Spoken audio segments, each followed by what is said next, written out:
Students, hope you are doing well. Welcome to my channel Math Medha. Now, in today's session, we'll be talking about the points and the coordinates. So, when we talk about the points and the coordinates, just the dots and the positions where they stay, that's it. Practically speaking, it is the thing what is going on. But children, remember that if I have to speak about a point, now let us understand why it is useful. Now, okay, just I locate a point here. I want to know its position. Fine. Now the question is, I can find a method for finding where it is going to lie on the blackboard. But children, remember that why to know the location of a point, what is the use of it? If you know what is the use of it, then we will be feeling very joyful in understanding why it is. Say for example, I have to book my Uber. Then I just take the phone, look into the app, and then book my Uber. And my car is in front of my gate. Fine. But how it is working, if you have to look into that part of the thing here, okay, let me relate this to your social studies, wherein we have learned that the entire earth, the entire globe is divided into the longitudes and the latitudes. Meaning, if you speak in terms of math, you can just think of the earth is entirely covered with a huge graph sheet. Just imagine that. You have a graph sheet and you are covering the entire earth with a huge graph sheet. So what happens? And you know what is the use of a graph sheet? To locate the point where it is going to lie with the help of the graph sheet. When you draw the straight lines or the geometrical figures or anything, then the graph sheet will help you to do it in the exact way, to measure the location in the exact way, because you define the scale before and then do that. The same thing is happening here also. When the entire earth is covered with a huge graph sheet, then the coordinate geometry will help the people or will help the GPS system to move to the exact position. I don't want to go into more details of it. Let us come back to our discussion here. So, this is the practical example for location of a point. You can just relate it that way.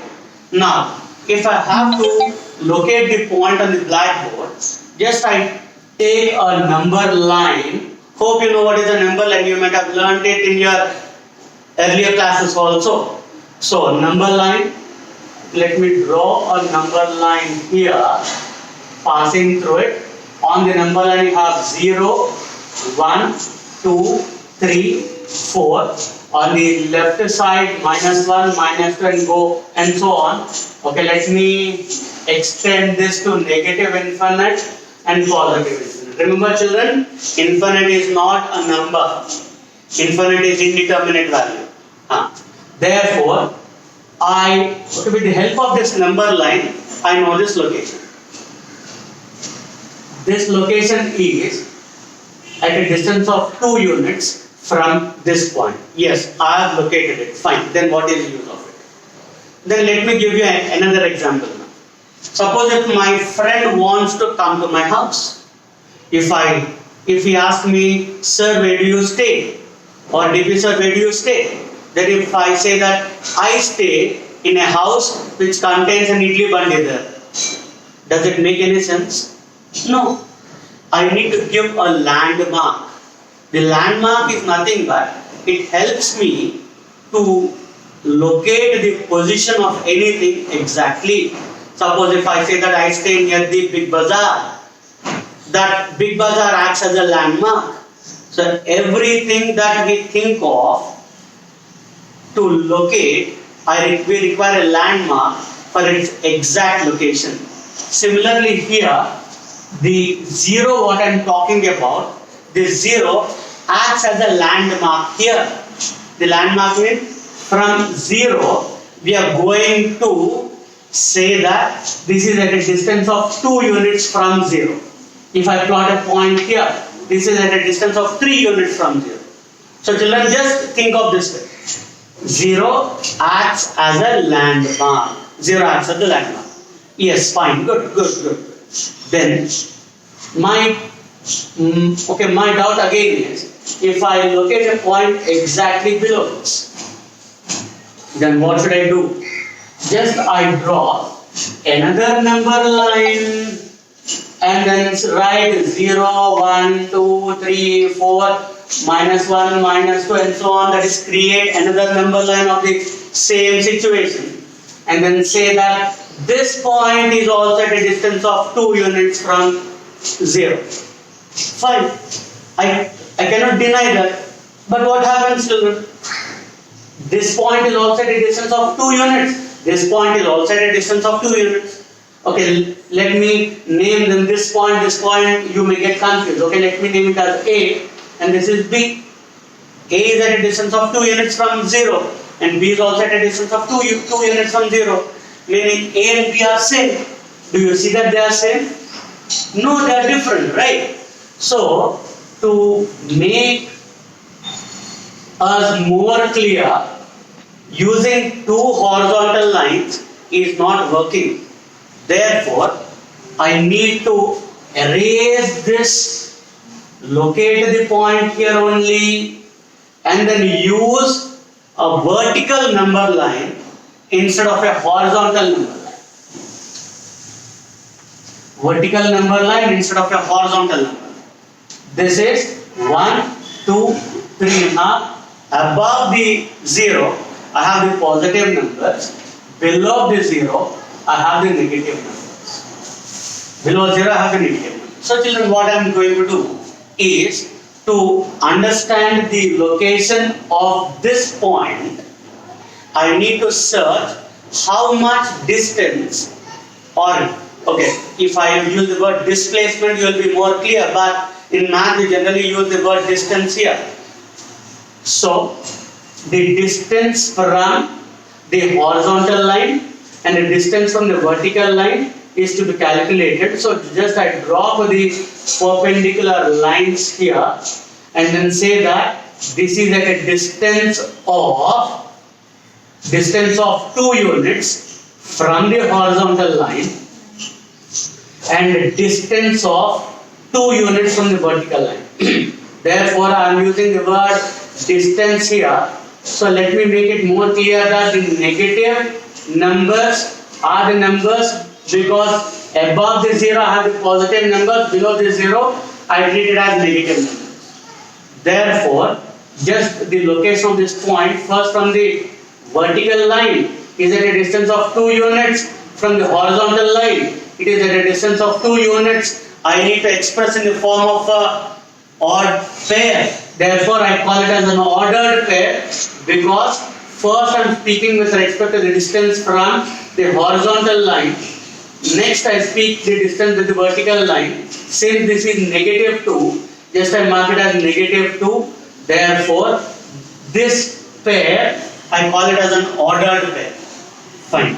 Now, let me give the names to the horizontal line and the vertical line because calling it horizontal again and again would be difficult because if I draw another system here, it would be confused. So I should give the name to it. Namakarana Mahotsavam. So what I do here, the horizontal line I call it as Bujji and the vertical line Chitti. Fine.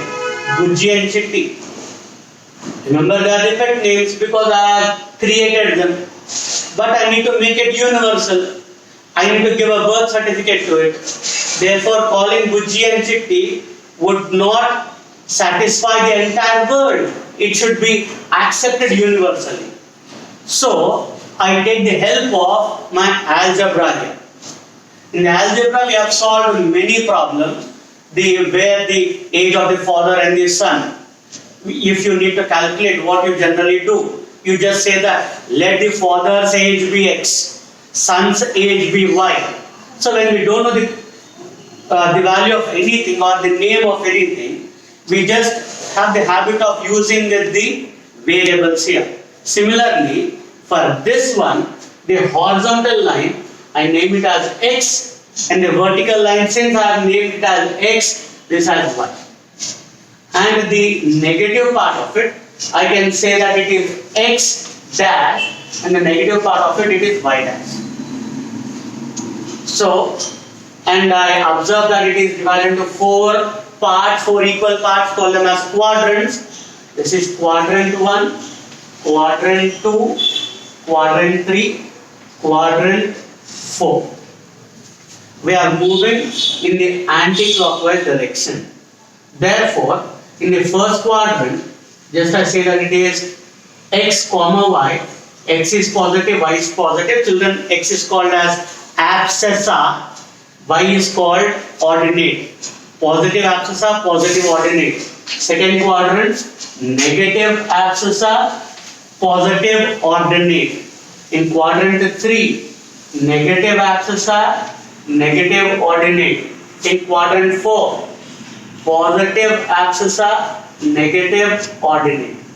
So, if I have to look at a point on the axis, say if I have to look at this point, this is 4, 0. Because I don't have any ordinate here, that is, ordinate is becoming 0, and the abscissa value I have. Suppose if I have to look at a point here, this fellow, abscissa is 0, ordinate is 2. Therefore, depending on the place it is going to lie, we have the positive and the negative abscissas and ordinates. And one important thing, this is forming a rectangle here or a square. Depending on it, you know that every square is a rectangle. Therefore, this system, we call it as a rectangular coordinate system. Now just I ask you a question, why we are moving in the anti-clockwise direction, why not in the clockwise direction? You can just think of it and then come to the conclusion why it is happening. Thank you, children.